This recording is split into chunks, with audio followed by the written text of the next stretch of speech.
Hi. Hi, Anna. Hi. Hey, how are you guys? I'm good. How are you? Good, good. Okay. Hi, Anna. Thank you so much for coming and taking your time to coming and talking to us. We're in a club called uEmpower, which is about inspiring young women to reach their potential. We just have a couple questions, and it should take about like 50 to 20 minutes. So on that note, we can get started. Mhm. Cool. All Nice right. to meet you guys. So my first question is, how do you manage the rigorous workload in pre-med? So the pre-med route is most definitely not easy because of classes like organic chemistry, systems phys, and also on top of that, the stress that comes with making yourself stand out in your med school application. But it is first very fulfilling if you like what you're learning and what you're doing. So the workload will be rigorous no matter what, but your own curiosity and interest will motivate you to keep at it. So I would say ask yourself, like, am I enjoying what I'm doing? Also asking for help is life-changing, so there are going to be moments where you need that extra push from others. So last semester, I needed some help with physics because it is one of my weaker subjects. And so I went to the Rutgers SASHP tutoring service and got myself a personal upperclassman tutor. And it's nothing to be ashamed of to ask for help. I got a lot out of the experience. And exercising your right to say no and prioritizing your responsibilities is something I had to learn. Extracurriculars are important, but they shouldn't make studying or your job harder. So balancing time between, your studies and your other responsibilities is essential to not let that workload get to you mentally by the end of, your year, your semester. Thank you. So like to get into pre-med, like who or like what kind of inspired you? So, there's obviously like helping others, a love for science, that's all part of my motivation. But my journey to pre-med was deeply rooted in an interest in political science as well. So on top of my major, I'm pursuing a political science minor. And so there are ongoing debates about healthcare policy in the US, particularly those affecting women. So that has significantly influenced, what kind of pre-med I want to be. So growing up, I frequently heard stories about women, especially women of color, not being heard in medical offices. So my cousin, for instance, suffered for years with symptoms that were addressed as normal before being diagnosed with endometriosis. And similarly, I've seen like my own struggles with different symptoms like hair thinning, fatigue, and they were often brushed with, explanations like, oh, that's your hormones. So these experiences showed me like a glaring issue in our healthcare system where women's health is not prioritized in current research and practice. And then the fall of Roe v. Wade further highlighted the urgent need for, systemic change. So I aspire to not be just an efficient clinician, but also a well-informed advocate for minority women like, my cousin, like me. And my goal would be to ensure that these patients are better heard and respected. So because of that, I realized we need more doctors with with this mindset, and that's why I hope I can meet others who agree and, together push the standards for better care for minority women. That's really inspirational. Do you feel any prejudice as a woman of color in your classes, and like how do you respond to them?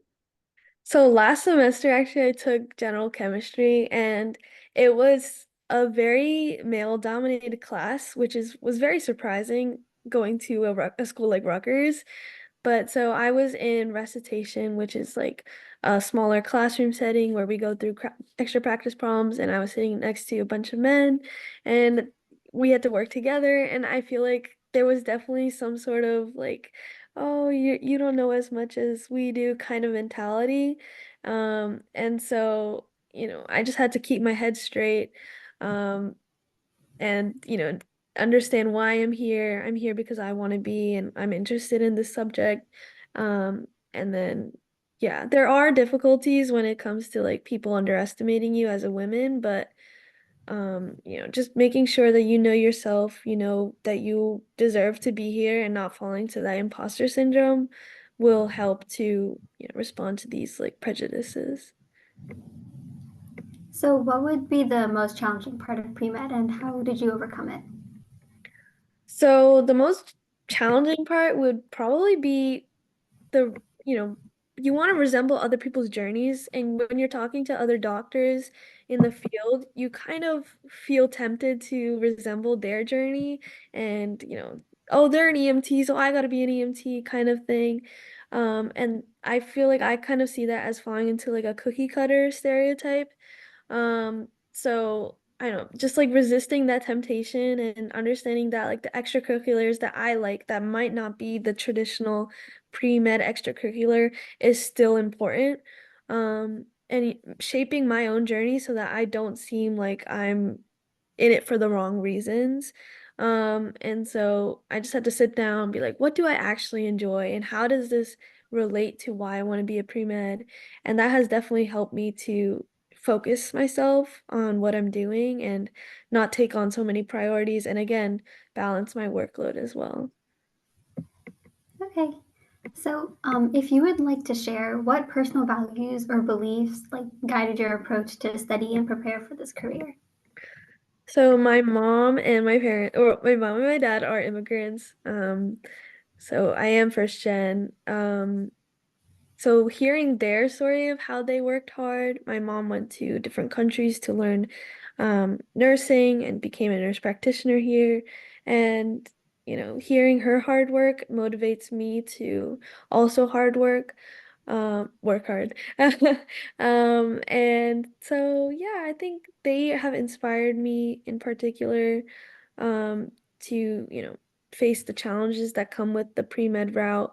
Um, I am a immigrant or I am a person of color, but that doesn't mean anything when it comes to what I want to do in my journey. And so I just, use their ideals of like working hard, um, and overcoming those struggles to, get to the position that I'm in right now. So, with all of that hard work, I'm sure you get stressed out. So, how would you manage your stress and like maintain good mental health? So I just came from the gym. So the gym has definitely, you know, helped me because there is a lot of stress and burning off that stress, whether it's like on the treadmill or like lifting weights, has definitely helped. Um, and especially at school as well, because every campus has a gym. So just going right after class, to the gym, and then coming back, I just feel like a healthier version of myself and like more motivated and more productive. And then also I always try to make sure I don't have class too late in the night because nighttime is very important for me, whether that's like doing my skincare, watching my favorite TV show. Like I need that moment to de-stress, and that helps me to like reflect on what I have done or what happened during the day and help me to better focus for the next day and reset like my priorities, my goals. And so, yeah, me time is definitely very important. I don't sacrifice that, and I don't think anyone should because it helps you to be more motivated in your studies and, keep at it. So, what advice would you give other women considering a pre-med path? So I would say make use of your resources. Um, University is definitely every college, not just Rutgers, has resources that they want to make sure that you're succeeding. So expanding your social network is very important. Meeting other people, whether it's upperclassmen or even like the peers in your class, definitely make a difference because you can group study, you can get some resources that they had from their past classes. So expanding a social network is definitely important for me. And it definitely makes a difference. So I joined a pre-professional fraternity, and the resources that came with it has definitely helped me with the workload, but also with professional development opportunities. So in our fraternity, like a lot of people have had jobs from like summer jobs lined up, such as medical assistant, EMT. So, like your social network has resources that you might not realize. And so you want to increase that. LinkedIn is clutch. So, yeah, expanding social network is definitely my top advice. Definitely. So, what is one impact you want to make in the medical field? So, I kind of touched on this before, but doing some policy work is definitely important for me. Like we see Dr. Fauci, Dr. Gupta, um, and they are doctors and they're making a difference on a legislative standpoint. So, if possible, I would love to do some policy work, whether that's like with nonprofit organizations or even government work. Um, I think that the healthcare system needs some change, and it starts with policy because individual clinicians can definitely improve their like clinical practices, but there are widespread disparities that affect minority people, women, LGBTQ community. Um, and so I think policy work is needed in order to make healthcare better for our patients. And so, yeah, I just hope to do some policy work on the side, help governments understand, because politicians don't exactly understand what they need for their patients. Doctors do. And so I hope to help the government, figure that out. And how do you stay motivated in setbacks and tough times? Sometimes even just like rotting in bed for like an hour or so helps. Taking a breath, going to my dorm mate's room and just hanging out, chilling out there, like that definitely helps because there are times when you need that. And like you can't just go like, oh, push, push, push, like I need to finish this assignment in time. You need that opportunity to just sit back, reflect. Am I doing this in a productive manner? That's something I always ask myself. Am I using my time productively or am I just, you know, falling into the hustle culture? So yeah, I would say, take a breath, talk to others, take a walk, go to the gym, do your skincare. That's all important. Me time is very important and don't sacrifice that for, your studies. So, going back to what you were saying about me time, I know like being in medical school, there's a lot of different classes you have to take and a lot of different assignments. Do you have any strategies for staying organized and on top of your coursework? Yeah, so me personally, I like to use a paper planner. So I like to write things down rather than typing things down, and that has definitely helped. Um, before I had this planner, I used to forget meetings like all the time. And so I have this planner and there's like key dates, color coding, study sessions or meetings or interviews, all of that. So writing out everything has definitely made the biggest difference. And then also Google Calendar has definitely made a difference as well. Um, like having two planners has made a difference. And then also I like to group study. So whether it's with my frat or like my classmates, we would go to the library and study, and that has definitely helped as well because it's this is not a journey that's meant to be doing alone. You need the extra resources and help that you can get. And so, whether that's studying with your friends or, writing things out, those are definitely strategies that will, let you keep going because pre-med journey is also about your mental health as well. And so if you want to last those 4 years of like difficult classes and all these like extracurriculars that you have to do, you need to slow down and prioritize things, be able to say no to responsibilities that you just can't handle, you just can't take on at the moment. And yeah, these are all strategies that I keep in mind when I'm going on to, my later years. Thank you. My next question is, so going back a little bit before you started pre-med and college, what extracurricular or volunteer work did you find particularly helpful in your journey to becoming a doctor? Um, so my So in a med school application, you have your extracurriculars and you can say which one is your most meaningful. And I would say like one of my most meaningful is the work that I do at my town's first aid squad.